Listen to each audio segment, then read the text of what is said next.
Is this thing on? Oh, I guess it is. What's up, everybody? This is Ryan, and you are watching episode 40 of my live stream Q&A. Now, before we get to anything else, for whatever reason, I was at work less than 7 hours ago, and it's 8 a.m. now. So if you do the math, actually no, it was less than 6 hours ago. So I am very, very tired for today's episode. So I do have to apologize. I have no idea if I'm going to be able to get through sentences or what I'm going to be able to do here.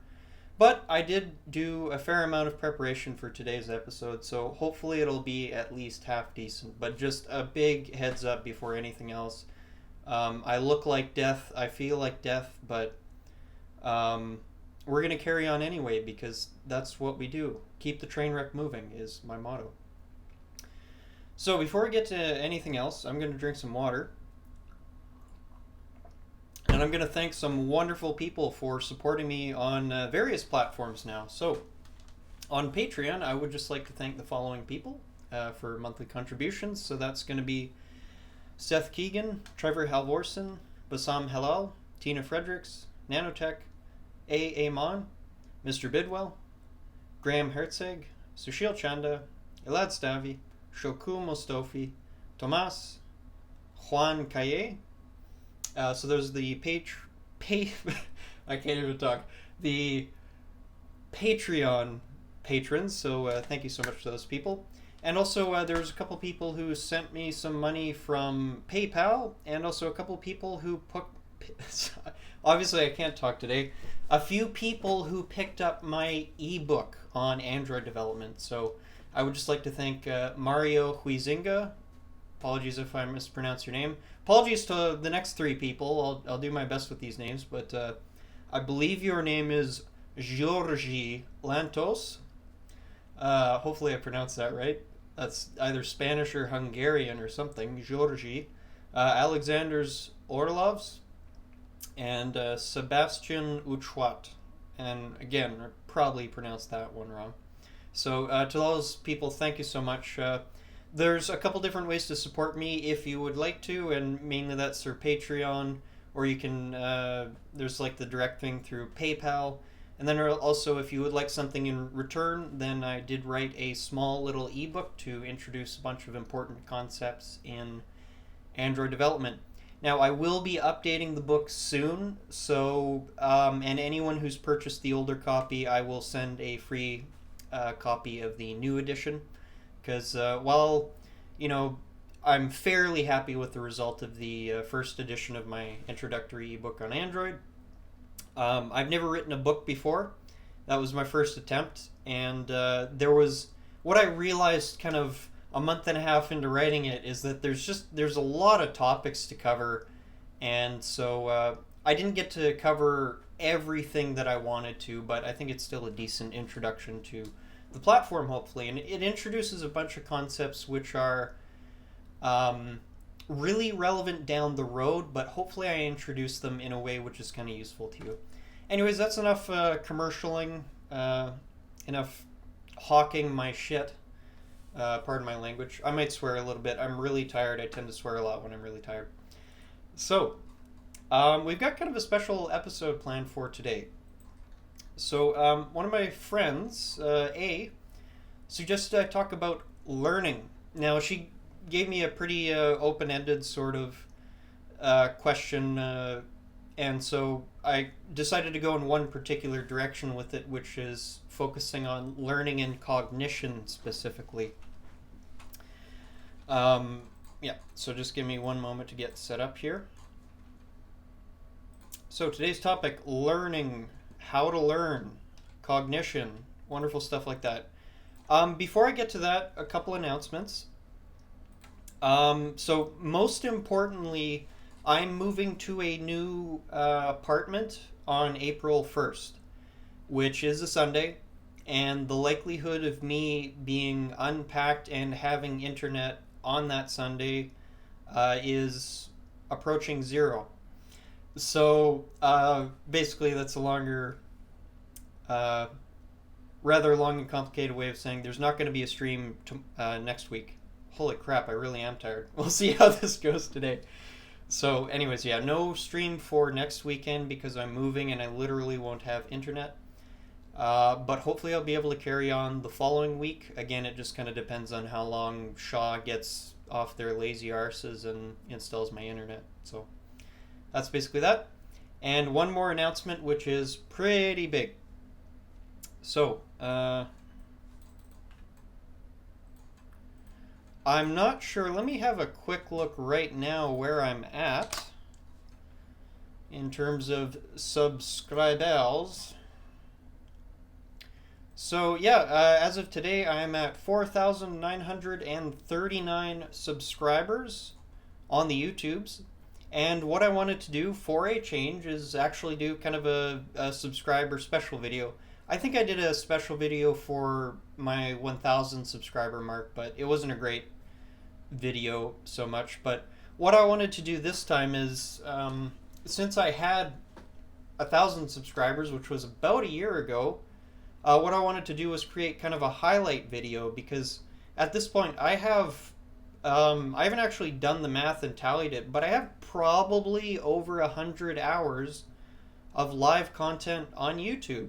And one of the things about doing this live content is that, you know, sometimes you're on the ball, and sometimes you have days like today where you're just exhausted and you just kind of have to flow with it. So what the special video is going to be is it's going to be both highlights and lowlights of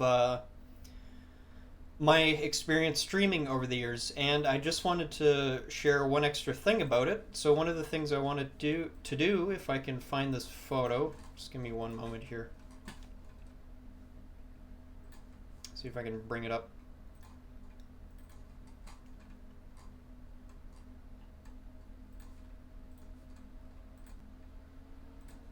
Sorry, this will just take one moment. I just want to show you a preview of the video.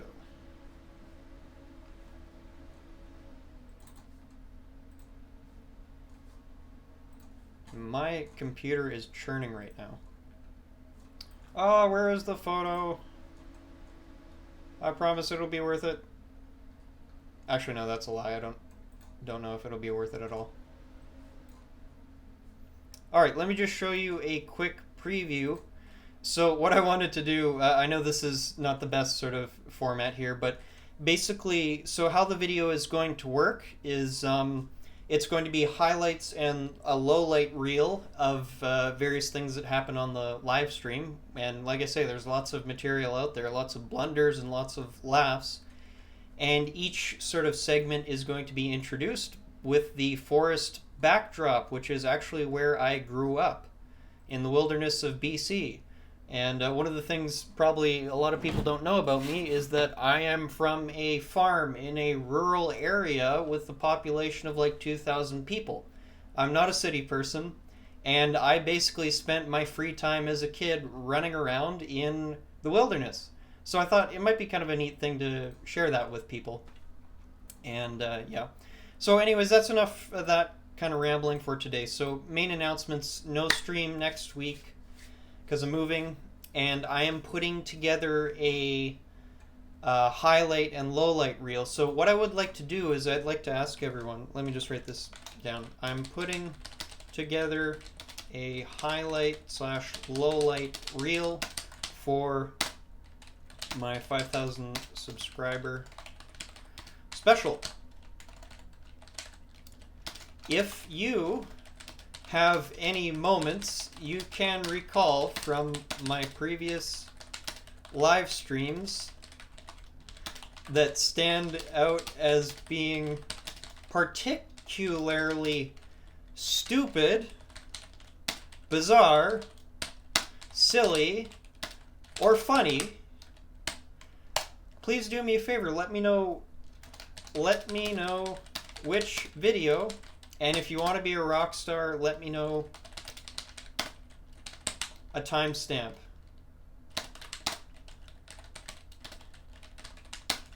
I can barely type. So basically, yeah, what I'm basically saying here is I'm going to be putting together a highlight and a low light reel. And if you have any moments you can recall which you think might belong in either a highlight or a lowlight, a light, holy crap, then please do me a favor and let me know. Now, I'll still do all the legwork anyway, but yeah, just a quick thing there. So I think that's enough rambling for the pre-show. Let's have a quick look at the comments, say hi, and then we'll get into the main discussion for today. Where is my dashboard? Here we are. All right. So we've got That's My Channel joining us. Of course, Mon Ami Darrell. We've got AA Mon, who actually suggested the topic for today, and she's noticing that I have panda eyes again today because I'm exhausted, and yes, that is correct.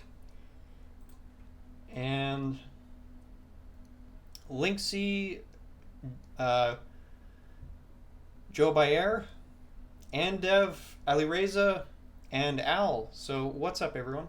Thank you for joining. Okay, so let's get into the main topic for today. And like I say, I gotta apologize. My brain is not working 100%, so I'm just gonna drink some coffee and we'll see what we can get through here. But this might end up being a fairly interesting discussion. So, what I will try to do is I'll try and go back to note-taking, and I'll try not to have it entirely me just gesticulating here, but we'll see if I can even remember to do that. So as I said before, the primary topic for today is learning how to learn. And as we'll kind of see when I get into some past experiences, learning has been a very, very key topic for me.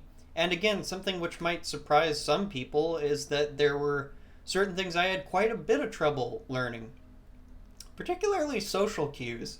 But anyways, I've gotten better at that after years of sales training, but that's not really the point of this discussion today.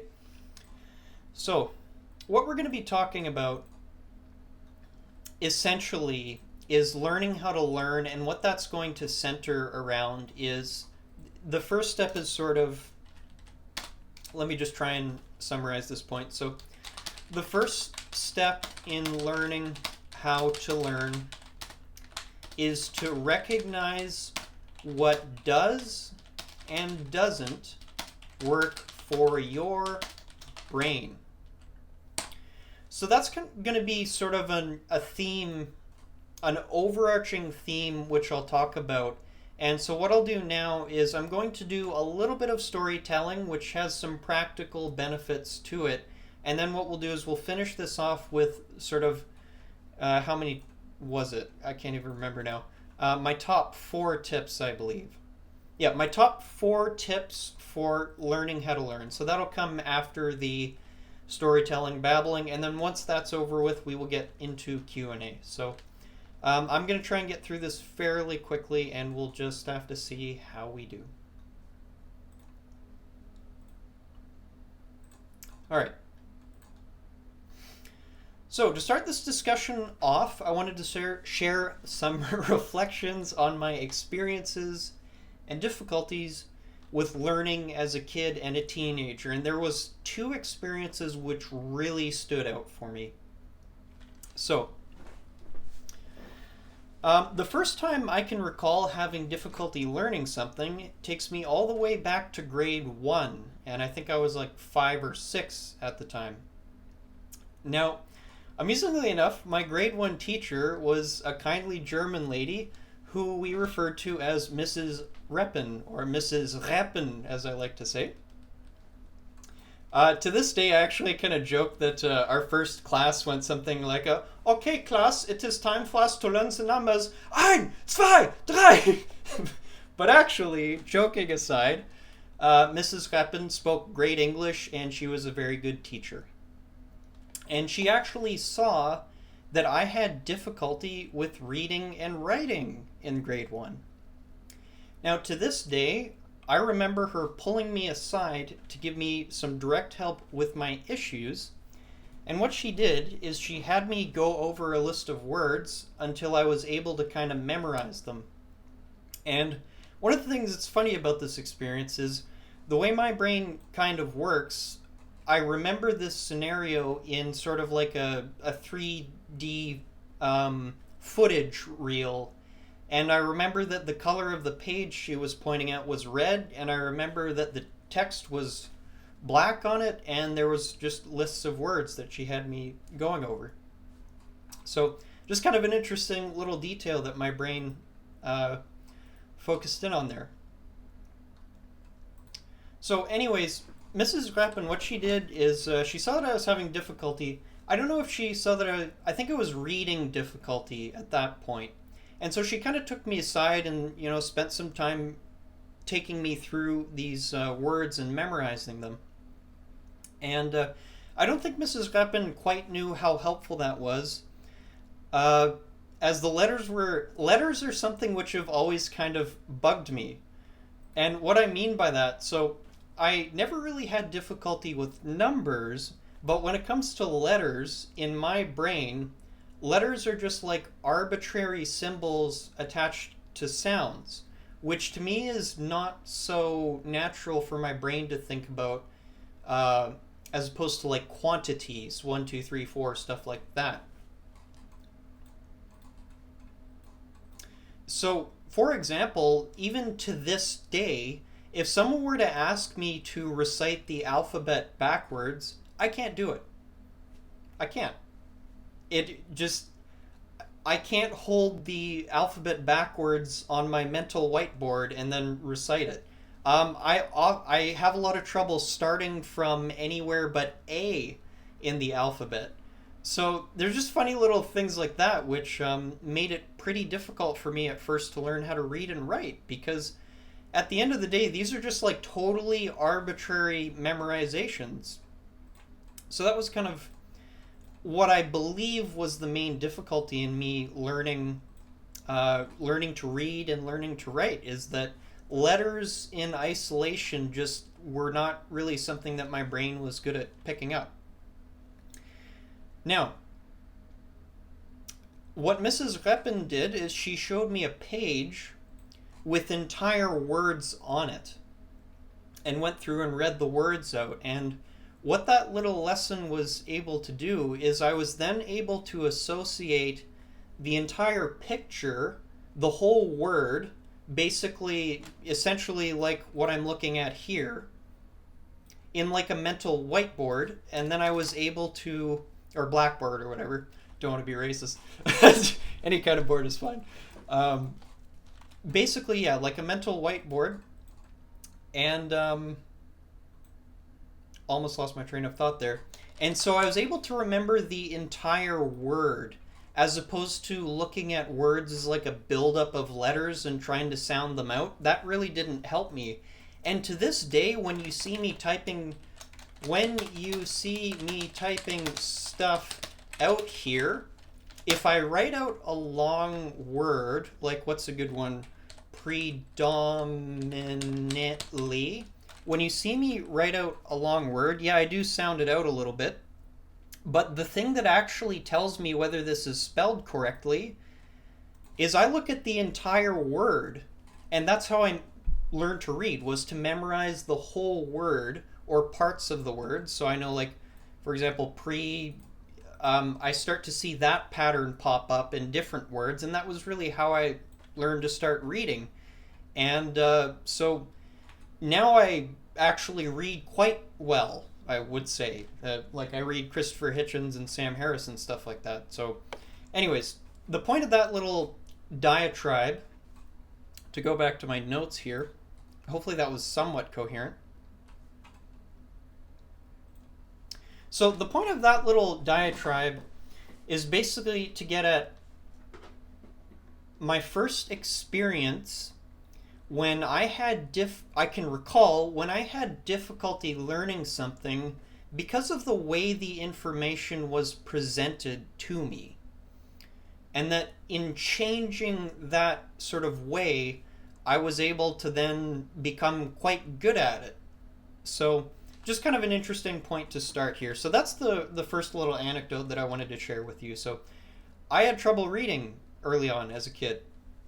And the way that I learned how to read mostly and write was to actually memorize the whole words in like a 2D image format.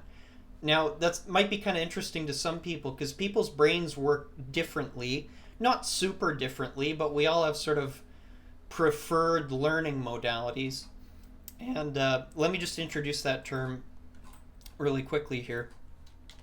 So let's just, for a moment, consider this word learning modality, or you might call it a type.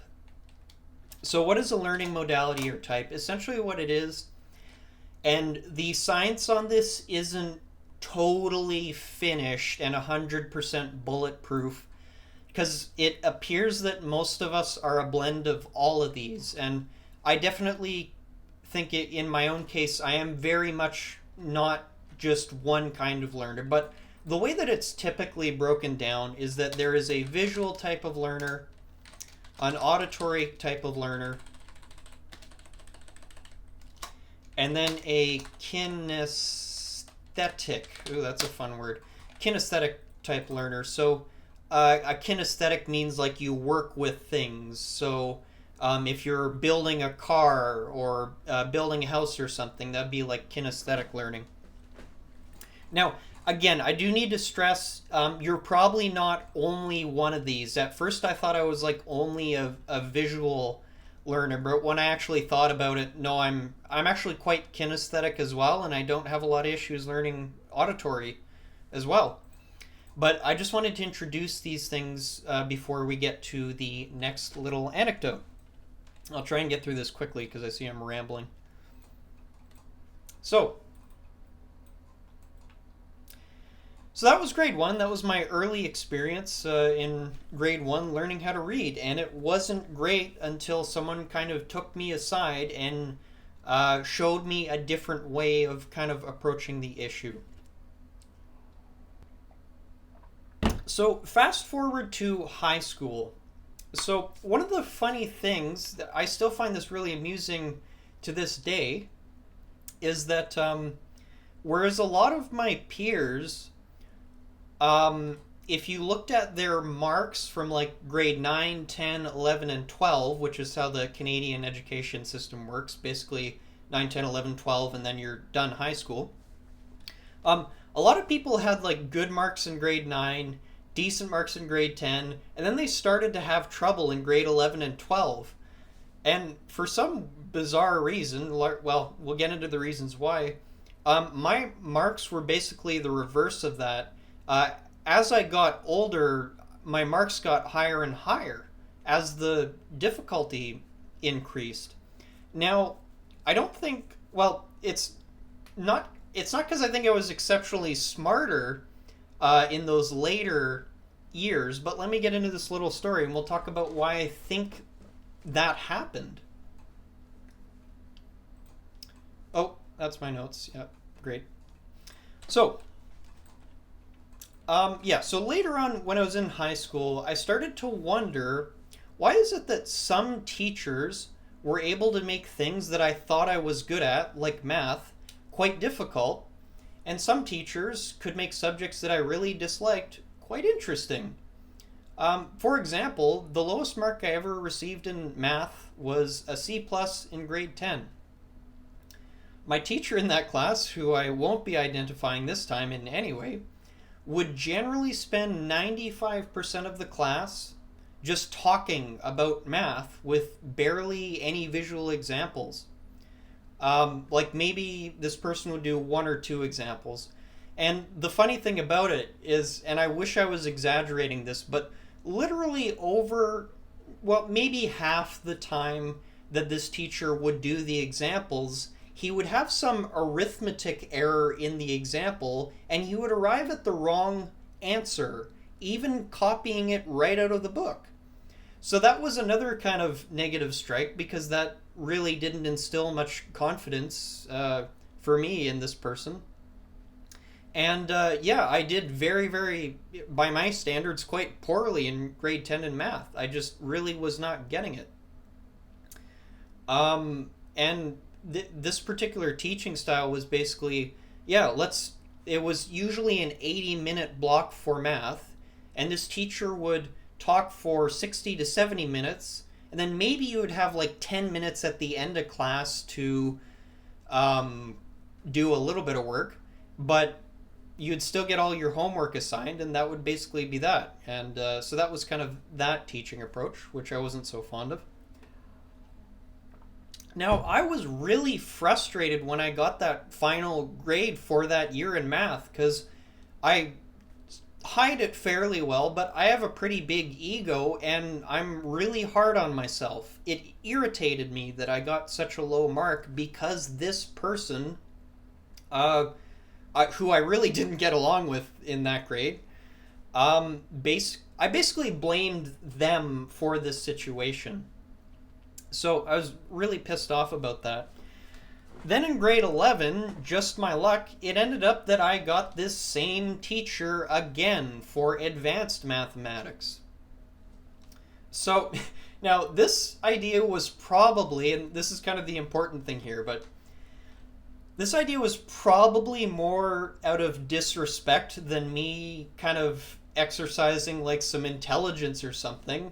But at the start of this new semester, the new year with the same teacher, I swore to myself that I was not going to get another bad mark because of this teacher. Instead, I took personal responsibility and I decided that I would spend most of every class just learning out of the textbook and doing the examples out of there. And I knew I wouldn't be missing much because this person would basically just copy the examples, well, one or two of the examples out of the textbook and spend the rest of the class talking about those one or two examples. So, anyways, yeah, I knew I wouldn't be missing much. And what I ended up doing later on, I would hit something where I did have trouble. And then in that 10-minute period at the end of class, I would actually go up to this teacher and ask them, hey, I don't understand this thing. Can you help me? And one of the funny things about this teacher that I found out is that this person was actually quite a bit better of a teacher one-on-one. Terrible at giving lessons. Absolutely terrible in my opinion. But one-on-one, not very many issues. And he was very sarcastic and kind of disrespectful normally, but one-on-one he was just a much nicer person. And the funny thing about it is that by the end of the semester, this teacher started to like me more, and I started to like this teacher more. So the thing about this is, maybe I'm not doing a great job telling my silly little anecdote, but this was actually one of the most formative experiences I ever had regarding learning, because this teacher was so bad at teaching that it forced me to learn how to learn from a textbook, from doing examples, from reading, instead of always relying on the teacher and basically having my mark dictated to me based on whether the teacher was good or not. And I hated that. In certain senses, I'm kind of a control freak, and I hated that someone else basically was the defining factor in whether I did well in a class or not. It bugged the hell out of me. And so, because of that experience in grade 11, I wasn't great at it at first, but I started to get the idea of learning from a textbook. In the following year in grade 12, I was almost a straight A student because I got a B in one class, and I took calculus and mathematics, and amusingly enough, I got a different teacher for calculus and mathematics who was also a very talkative, auditory kind of teacher. But because I had had this other teacher before, I already knew how to learn from the textbook, and I did fine. I basically ignored the new teacher again and ended up with A's in both calculus and math 12 because I studied and put the time in. So anyways, yeah, it just turns out that for me, working through examples and understanding them kind of in my own way is actually just a much better way for me to learn generally speaking, than someone sort of verbally teaching me. Now, there are some great teachers out there. These two that I discussed, not Mrs. Reppen, she was good, but the ones I discussed in high school, unfortunately, no disrespect to them, although they'll never really hear this, but yeah, they just really weren't up to the task of teaching math, to be perfectly honest, to a wide group of people. So, anyways, that was a very, very formative experience for me.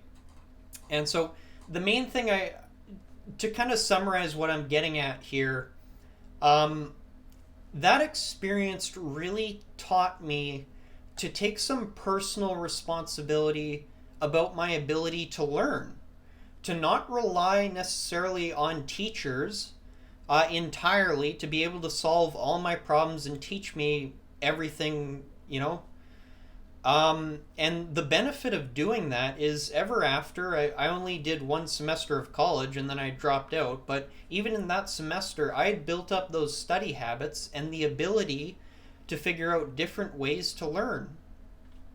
So later on, I've taken about 2 or 3 courses on cognition, and so we're going to get into that stuff next. So I'm not totally just talking out of my ass here and making everything up on my own. But yeah, that's basically my discussion of some previous experiences of mine in learning and how they really shaped my current thoughts. Now, that's enough storytelling for now. What I'm going to do now is I'm going to give you my top 4 practical tips for learning how to learn. But before I do that, I'm just going to run a quick commercial break, drink some coffee, and catch my breath.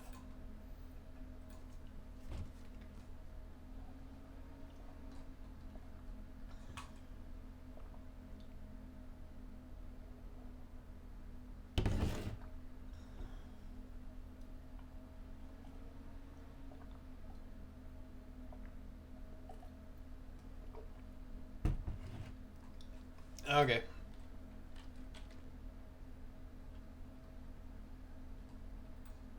Just waiting a moment here for the ad to finish.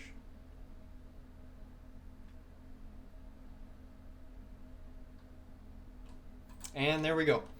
So yeah, that was the storytelling part of that little segment. And what we're going to get into now is the nitty-gritty, one of my teachers used to call it, of the most sort of distilled pearls of wisdom I can give you. So we're going to go to code mode here, and let's get into this. So let's talk about number 1. So I basically introduced this in my storytelling part, but so my number 1 tip, and this is where I think everyone should start if they want to figure out how to learn more efficiently, is do your best. This is so ironic. I'm sitting here talking about learning and teaching and telling people to do their best. Okay. Oh, I'm so tired today. Do your best to figure out which ways your brain likes to learn and be prepared to change the approach. So this is first off, my biggest tip. Do your best to figure out which ways your brain likes to learn and be prepared to change the approach. Where is my cursor? Jesus. Okay, there we go. Sorry, I've got a white background over here with Notepad and a white background over here on Notepad, and I can't even find my friggin' mouse here. There we go. So one of the most important things is that different people tend to be better at learning things in different ways. I'm a little weird because I'm kind of good at the 3 main types, but I'm not super good at anything. So it was actually quite hard for me to find out what really works for me, because everything kind of worked. Not everything. Again, one thing I was really bad at was social cues and things like that. That was just very, very difficult for me to learn. I had to learn that in a kinesthetic way. You couldn't explain it to me. But you need to learn how to learn. So to give you a practical example, one of the things I needed to do, for example, one of the things I needed to do to learn RxJava was to create a visual metaphor for it. So if you've ever read documentation on RxJava, or even a lot of articles on it, it'll make your friggin' eyeballs bleed. Because to me, it just, I can't even really conceptualize what's going on. And so what I needed to do, let me just see if I can pull up the photo here. Oh, where do I have it? Come on, RxJava, here we go. So one of the main things I needed to do with RxJava was to create a metaphor for it, some visual representation of what I was thinking about. So incidentally, I used to work in one of the oldest stores in North America, one of the oldest family-owned businesses in North America. It opened in 1862 and still operated under the original name when I worked for it. It was a clothing store. And it had remnants of a tube system. What is a tube system? It's one of these things. And so this is how in old businesses you used to, when you would write a receipt for a purchase, you would write a receipt, roll it up, put it in a tube, a glass canister, I'll call it. And then you would put the glass canister into one of these little tube things, a vacuum tube, and then it would kind of go, and it would fly up into like the tube system. And this is how old businesses used to send messages and receipts to different departments on different floors and all kinds of stuff like that. And so when I was learning about RxJava, at a certain point, I was trying to think, how do these classes actually talk to each other? And so I started by learning about the observer pattern, but eventually I thought, it's kind of like setting up vacuum tubes and sending objects through them. So anyways, I'm not going to talk any more about RxJava specifically, but that was one example where when I was able to create a visual metaphor for what I was learning, all of a sudden RxJava made a lot more sense for me. So that's kind of tip number one, is do your best to figure out how your brain likes to learn and represent information. So I've learned over the years, when it comes to technical things and math and programming, I really need a visual metaphor. That's how my brain likes to work. It needs a visual metaphor, and then my brain can kind of animate it and go from there. And then all of a sudden, that's a very natural way for me to think.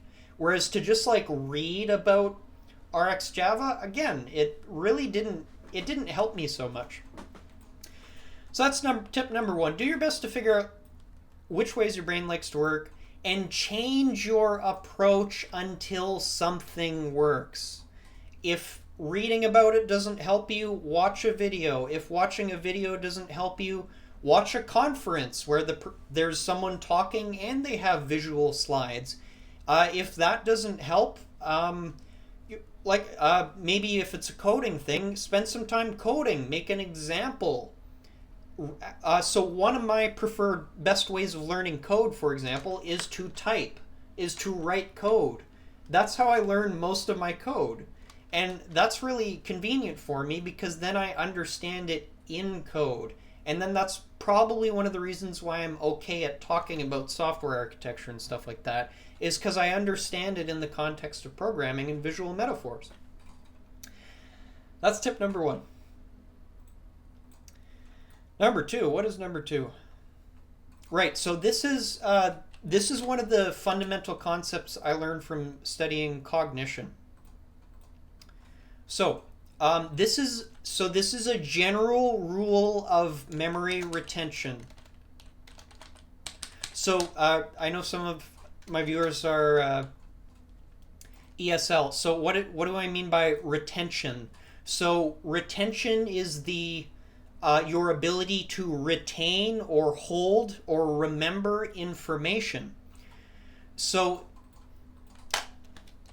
it turns out that the easiest way to improve retention of new information is to involve as many modalities slash senses, for lack of a better word, in the learning process. So the example I like to give is, I forget where this study was done, and apologies, I should have researched this, but so if you, let's say you have 5 rooms. I'm going to screw this up partially, but you'll understand the gist of it. Let's say you have 5 rooms with maybe 10 people, we'll say, and you give each room of people the same material presented in different ways, and you test every room for how much of the material they learned. In the first room, all they do is read the material. In the second room, they read the material and then they copy down exactly what they read on a piece of paper. In the third room, they read the material and then they write down in their own words, they rephrase what they read on paper. In the fourth room, they read the material, write it down in their own words, and then they talk to each other. They share what they've learned with each other. I forget what the fifth one is. So in each of these rooms, if you look at the test scores, the retention rates of each room, you will see that the more modalities, the more parts of the brain, the more different ways in which each room works with the information, you'll see that the retention rate goes from like 10% to like 40% to like 60 to like 80. 80 being the people who do the most things with the information. They read it and then they rephrase it, they write it down in their own words, and then they teach it to someone. And as a quick little hint, that's part of the reason why I'm so crazy about teaching people, is that it helps me learn. So that's tip number 2. One of the best ways, this is just like, I'm basically giving away most courses on cognition, essentially. I suggest you take some if you're interested. But this is really the gist of it, is that if you want to increase retention, involve more modalities in what you're doing. Okay, that's tip number 2. Number 3, what is number 3? Right, so this is another part. This is related to retention, and this is a really key point here as well. They're all really key points, to be honest. So emotion and interest are key features in your ability to learn. If the interest isn't there, you'll either need to create it or pick a different topic. So 2 quick little examples here. So number 1, going back to what I talked about before, I found it funny how some teachers were able to make subjects which I really wasn't fond of, for example, social studies, not a big fan, into something really interesting. I like some parts of history, but overall I'm not a big fan of history in terms of like early North American and Canadian history. I just wasn't very interested in it as a kid, and so I generally did pretty poorly in those classes. Also, it's a lot of remembering dates and times and names, and those are just not things my brain is suited to memorizing. Well, incidentally, in grade 11 and 12, I had a teacher, I won't mention his name, but he was probably the best teacher I've ever had. and he was able to get me to study hard enough to get A's in social studies, which that was a course that I really didn't care about much at all. How was he able to get Ryan, basically a math nerd that didn't have any interest in anything else except programming and math and physics? What he did is he would get busy talking about, say, early Canadian history, so the French settlers and the natives and the English, and he would do accents. So when he would be talking about the French, the early French settlers, he would do the hackneyed Quebecois accent, and he would have the conversation. The French yell at the Englishman, and then he would do like Monty Python English accents. Oh, hello, I'm British. No, like that kind of just totally over the top accents, and it was really funny. And because of that, I actually enjoyed the class. I enjoyed being there, and I got a much better mark. So, emotion, humor, to go back to like practical stuff here. So I want you to. So there's two key points here in this little tip. When emotions are high, you tend to remember more. So for example, the worst and best times in my life, I can remember in very, very fine detail, like a video. Literally like a video. And when I read about this later on, that emotion is strongly tied to learning, it started to make sense. So when you're in a relaxed and calm and happy emotional state, you will tend to learn better. It's less of a chore to learn. And when you're interested, interest is another key factor. So if I say to myself, I'm just going to sit down and learn about quantum electrodynamics right now, well, that's going to be really difficult if I don't think of why that might be relevant to me. If I wanted to just sit down and randomly learn it one day, whereas in realizing that this was the field of one of my personal idols, Richard Feynman, because Richard Feynman has had such a powerful influence on me, I will go and eventually learn quantum electrodynamics. I'm not saying I'll be good at it, but I'm saying I'm going to go learn it, and I'm going to be interested in learning how the world works. So, yeah. So, interest and emotion, to summarize. Sorry, I know I've talked for so long. We will get to Q&A soon. I apologize, but hey, it's one of these episodes, episode 40. So, number 4, and this is my last tip, and this one is mine.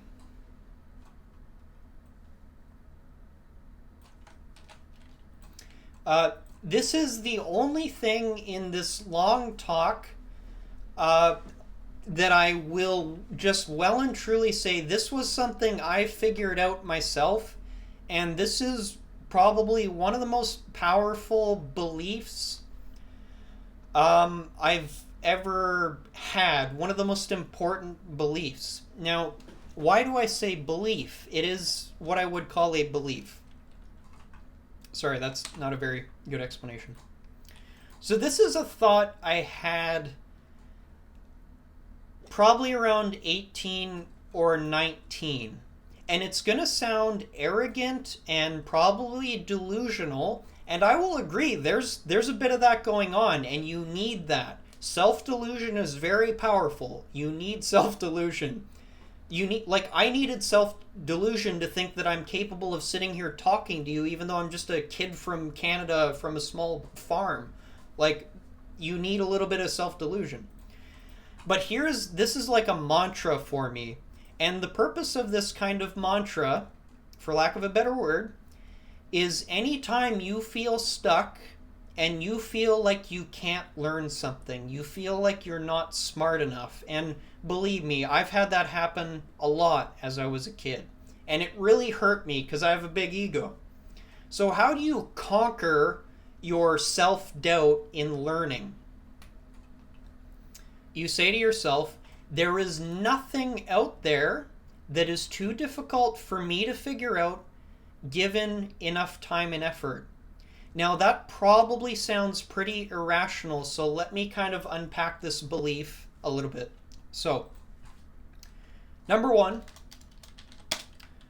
while I believe that I could learn the fundamentals of quantum electrodynamics, given years of study, I'm not saying I would advance the field or understand it to the degree of Paul Dirac or Richard Feynman.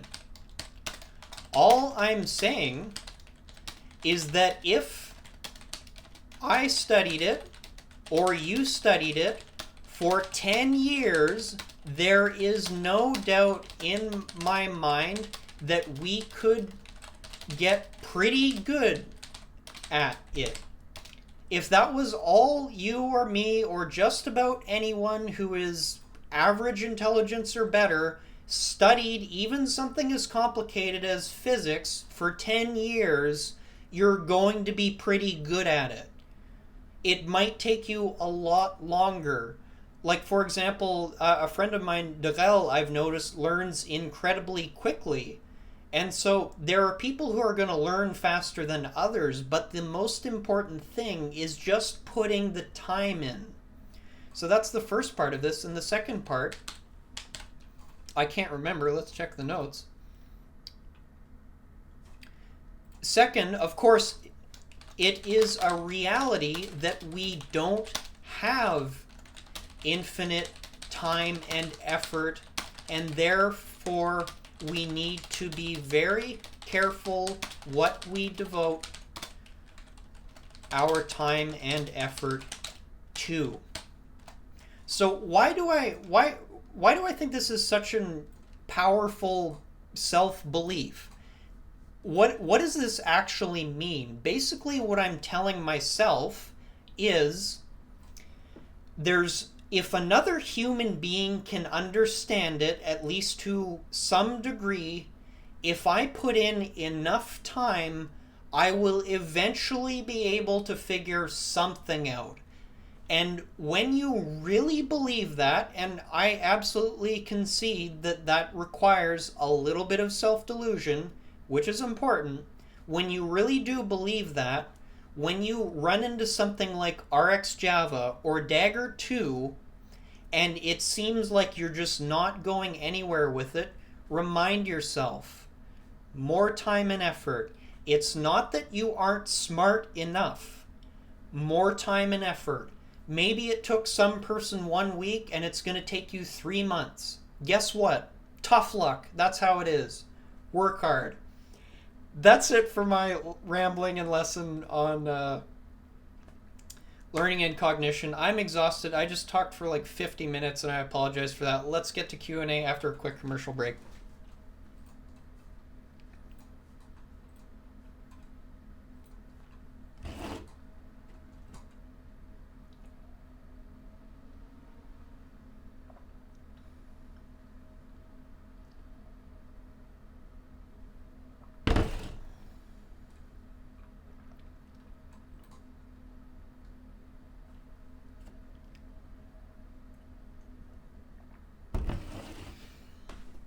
Ugh. I am exhausted.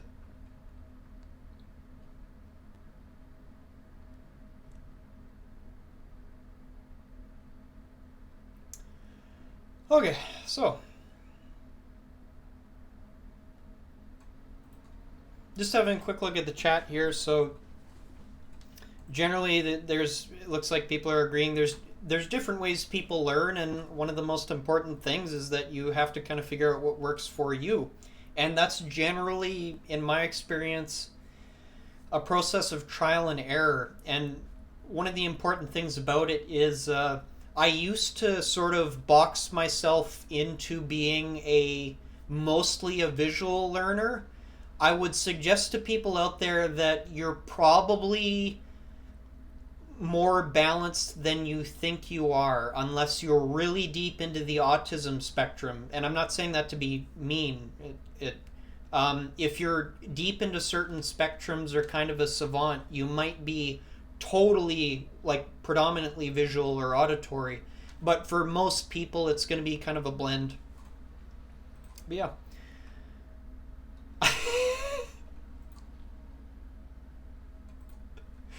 Oh man.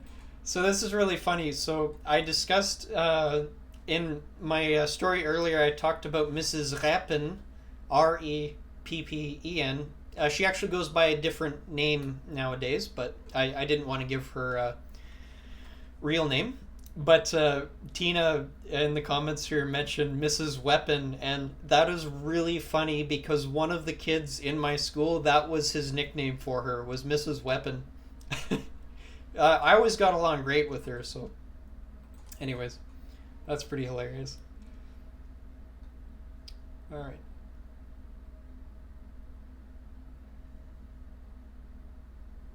A couple things. So just a comment here. So Andre sort of asked, and I'm not really going to write these questions down here. I'm just going to kind of share my thoughts here. So could you say that Asians are generally good at getting concepts because their learning system is based on giving meaning to symbols and not sounds?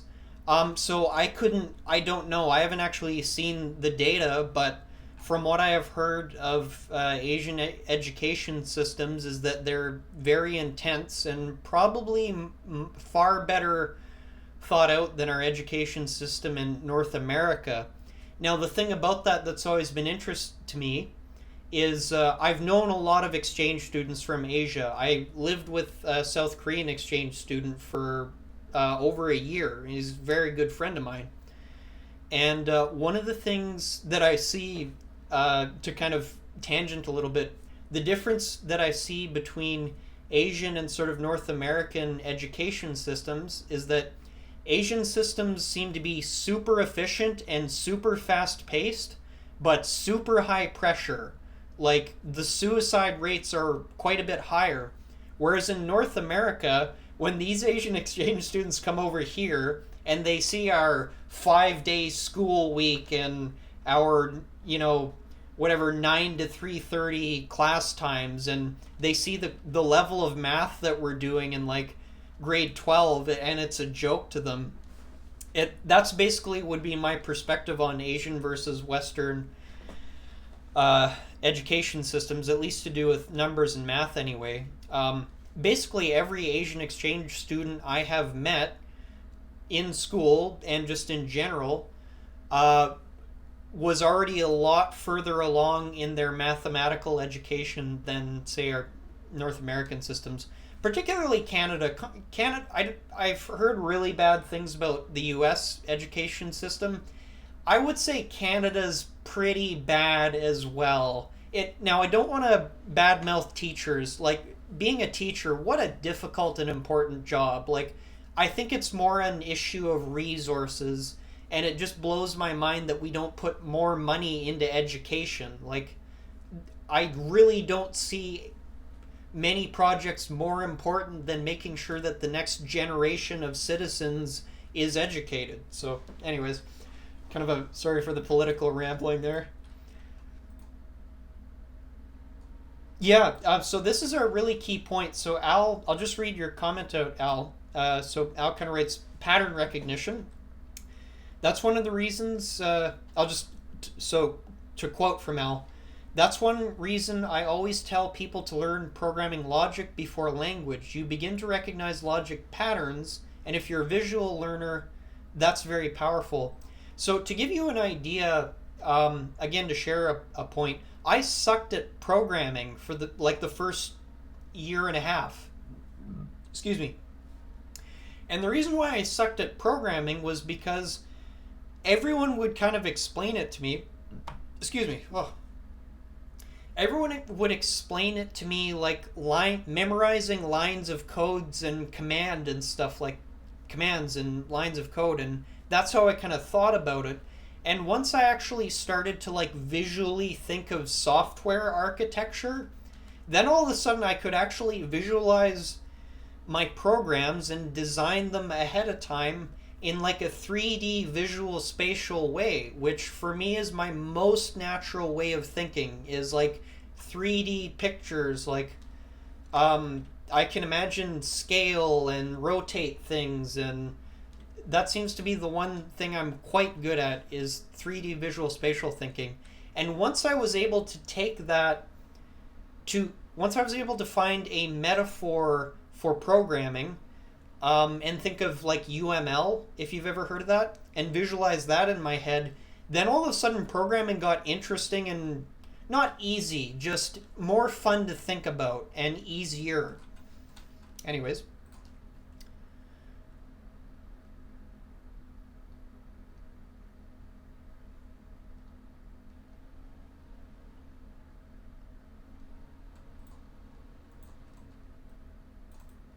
Luke says, complains, Adblock users are getting a very intimate drinking experience.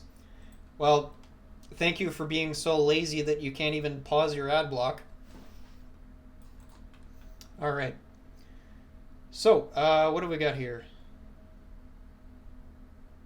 What time is it on America? I don't know. I don't live in America.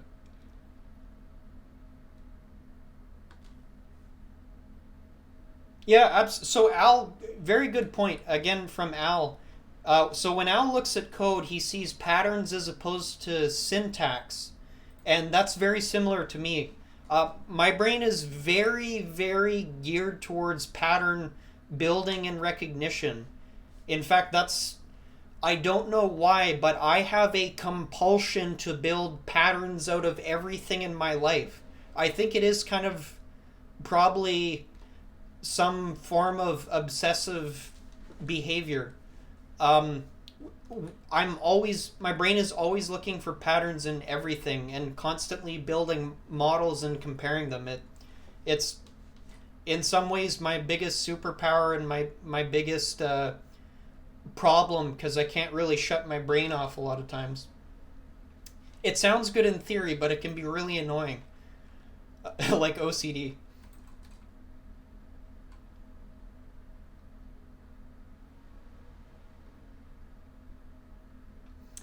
Quick one from Links. Yes, do I learn and write code while listening to music? So oddly enough, there's kind of, yeah, yes and no. It depends. I find certain music tends to engage parts of my brain that need to be focused on the task at hand, whereas some kinds of music do kind of help me get in a rhythm. So oddly enough, this might be kind of funny to write. So Ryan's music selection for coding is generally one of hip-hop/rap, instrumentals, classical, and this is totally the truth, but Viking metal. Like, well, I guess I'm not super into, I would call them melodic death / Viking metal, but like Amon Amarth is one of my favorite bands. You probably wouldn't guess that. And I love coding to Amon Amarth, and that probably sounds bizarre, because if you actually look up this music, then you'll probably think, how could you code to something like that? But I don't know why. I just like it when I code. Anyways, let's see if we can have a practical thing here. So I had a question early on from That's My Channel, which I'll get to.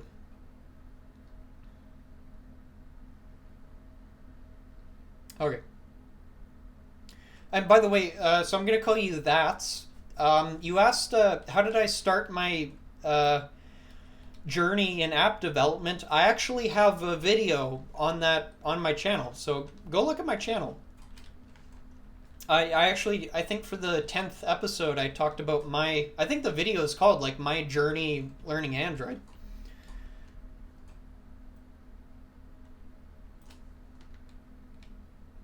Okay.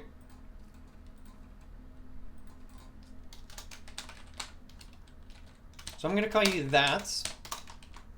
So That's asks, so basically That's is a beginner and a self-taught learner, and this person doesn't have any idea about where they should kind of learn Android development and how. And there's a couple more comments in there, but I kind of just picked that one. So so I'll just kind of riff for a little bit on my suggestions. So, well, let me just share my experience, I guess, after some coffee. Another drinking experience for my friend who doesn't like to turn off his ad block.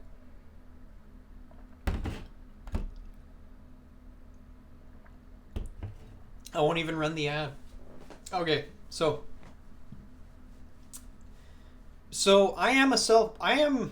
here's the thing. I almost don't like this word. Like, I can basically say that I'm entirely self-taught on Android, in the sense that I've never formally taken a class on Android.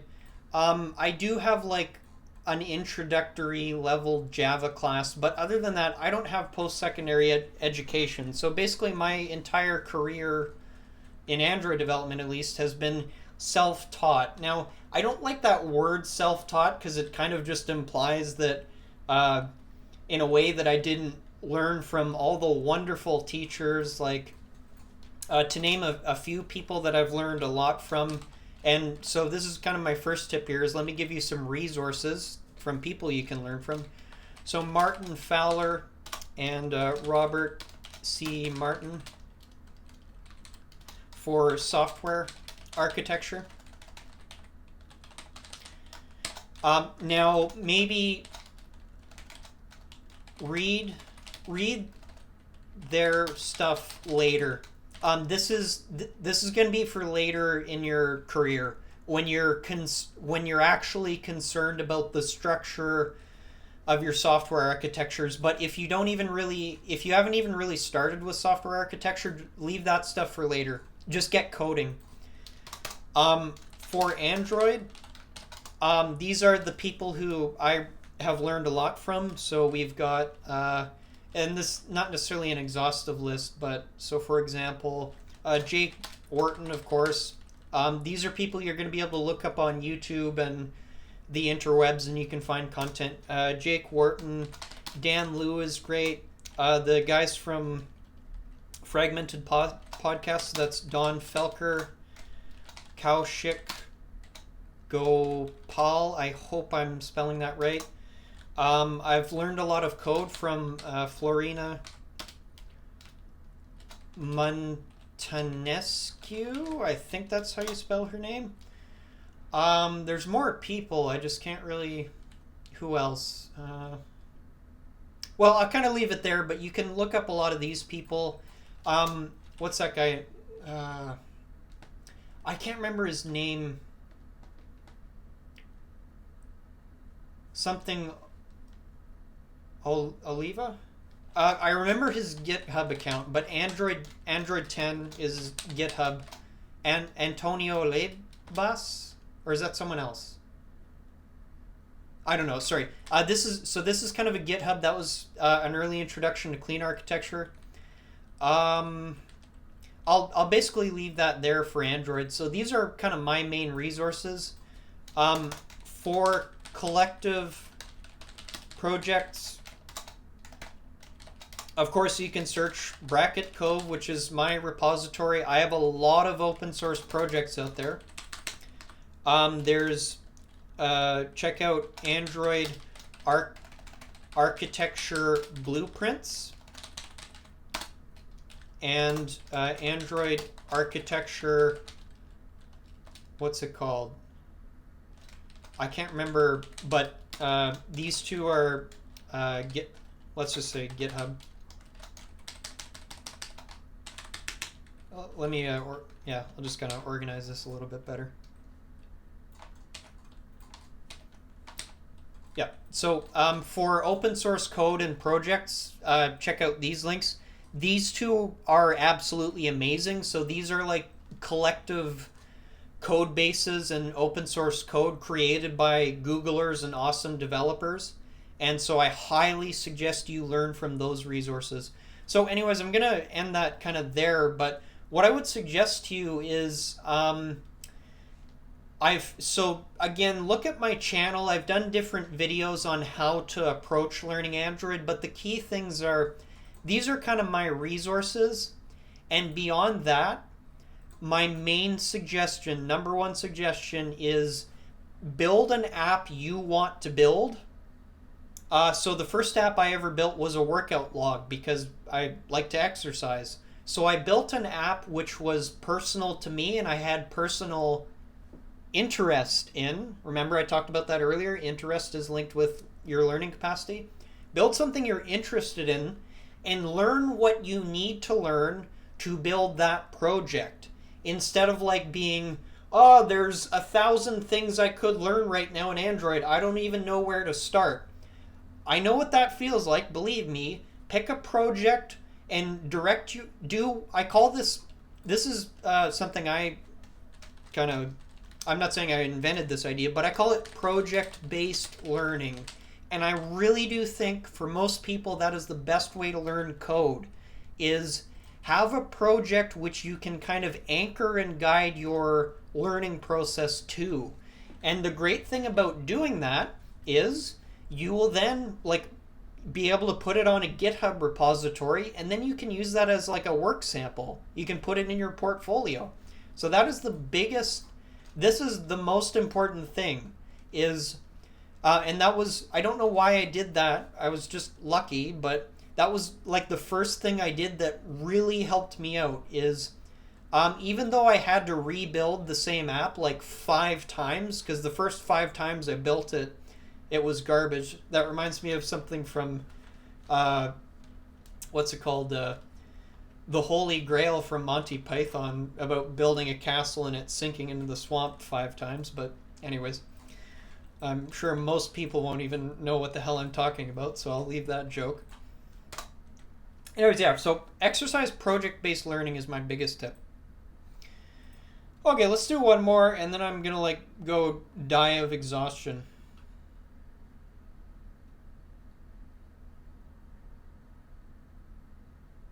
Someone says, so the answer to learning is Adderall. Yeah, I don't know. Hey, if that works for you, give her.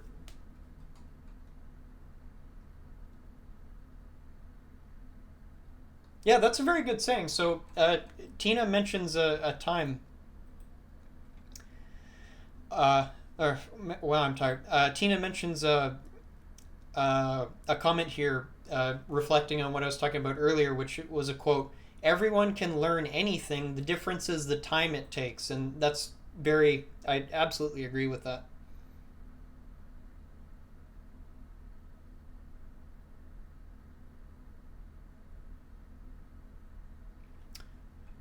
I can kind of answer this one quickly. So this is from Jamie.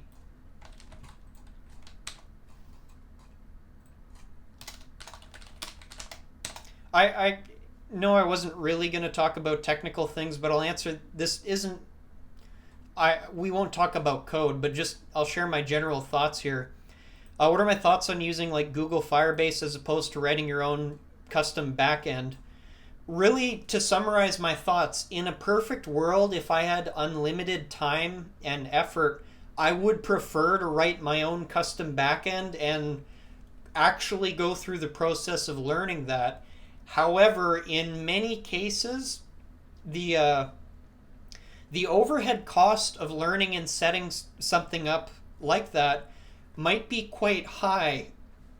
So really my thoughts on this is it's basically going to have to be a kind of a value judgment, a risk-reward scenario. So the risk being it might drastically increase your development time. You need to worry about security concerns when you're writing your own backend, as far as I'm aware.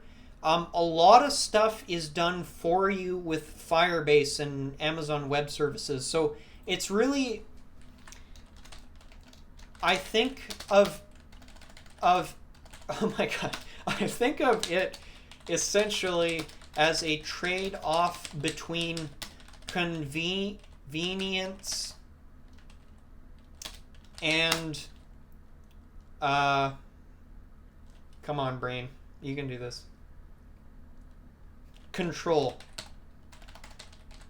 So if you can write your own thing, obviously you're going to be able to kind of fine-tune what you're doing, and in my opinion, I will eventually learn how to write my own custom backend, but for the time being, I don't have time to do that. So for convenience's sake, and to not have to worry about too much about authentication and user security and stuff, generally speaking, I would actually recommend learning Firebase or AWS, and probably starting with that at the very least. So even in just learning the basics of one of those things, I think that would probably kind of translate okay to writing your own custom backend. So those are my thoughts there. All right, let's maybe do one more question.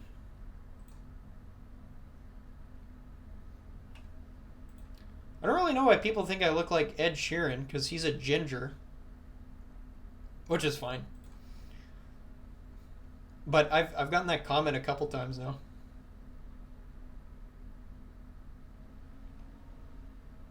Okay.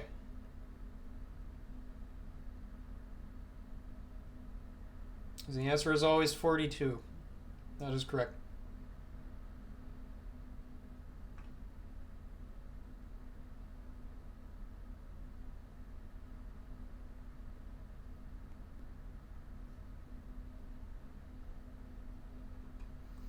All right, well, I think I'm going to pretty much wrap it up here. A couple of closing comments. So, again, Tina mentions regarding what kind of app to choose when you're doing project-based learning, as I talked about earlier. And this, again, to reiterate this point, when you're building like your first app in particular, you've never built a full application before, build something you will use. So I exercised a lot in 2016. I actually have a bunch of back injuries and I'm recovering from them. So I lost a whole bunch of weight and off my body and the weight I was lifting. But I picked something that was a passion of mine. And the nice thing about doing that is A, the interest is already there, so it's easier to learn. But B, you become your own customer. And you get to practice using apps, and then you start to see, hey, wouldn't it be nice if I added this feature? Or you could kind of say, this really doesn't work. So for example, I started by just building, it's almost like a note-taking app, essentially, as a workout log. And then as I would use it in the gym, I would say like, wouldn't it be nice if I had a 1-rep maximum calculator? Wouldn't it be nice if I had like a little timer so that when I was finished a set, I could rest for 3 minutes, and that was just in the app.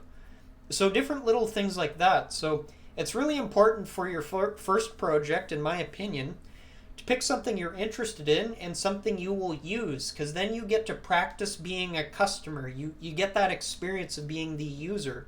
And that's really important, because if you're someone who builds apps and you never use them, I would say that you're probably going to be missing a certain amount of knowledge that you probably would want to have as a user and a developer. Okay, well, that's going to be it for today. So just to reiterate, a couple important announcements. There won't be a live stream next week. I mentioned this at the start, but I'll just reiterate it. No stream next week because I'm moving into a new apartment, so I won't have internet or be unpacked. So it would have been nice if I could do like to be perfectly honest, I was planning to do like an April Fool's stream, because it's April 1st is the next Sunday, I believe. Yeah. And I was planning to do some kind of an April Fool's thing where I'd maybe just like start the stream and then just like quit or something. But then I thought, you know what?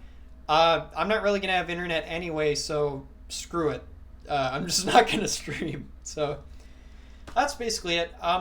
Again, I apologize. I'm very tired today, so if I look like I'm squinting and exhausted and rambling, it was definitely not a evening where I was able to get much sleep, but that's totally fine. We keep the train wreck moving anyways, and I'll see everyone soon. Hopefully that was kind of a fun episode. I realize I talked for like literally 50 minutes, but it is what it is. That's what happens when you're like borderline ADD slash autistic slash OCD.